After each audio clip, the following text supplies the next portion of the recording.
原本伫個關島東平海面的熱帶性低氣壓，早起8點已經發展為輕度的風颱8月。目前包括着美國甲日本等等的國家所預測的路草，攏真相共，講會慢慢挖進台灣，是毋是會弄入來台灣？要等到後禮拜2、拜3才會知。專家講，這粒風颱有機會挑戰18年來上強的風王。升起來海洋就像白色的水牆，線對白畫邊。去年9月挖進台灣，透風大雨地災，也有年度風王的稱號。今仔日新形成的風颱8月可能更較強，甚至挑戰自2008年以來上強的風王新6級。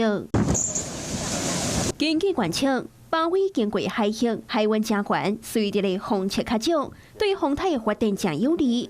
剛好信號甚至強甲變強啊少。它的結構上來說是算是相當良好的，而未來路徑上面會逐漸的朝向西方前進。這往北的角度，目前的預報不確定性還相當的高。8月可能會愈來愈大坑，強度越強大的等級。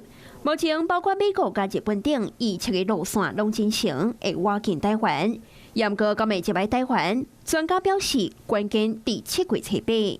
7月初8，若受到太平洋個也未影響北轉，對台的影響就會降低。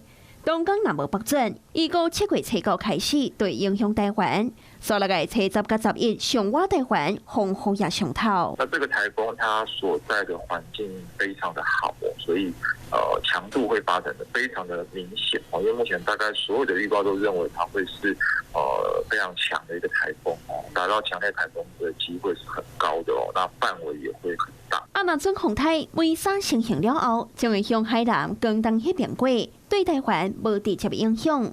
嚴格施到太平洋地區相對強補，針對天氣的變化甲影響，也是愛提早因應。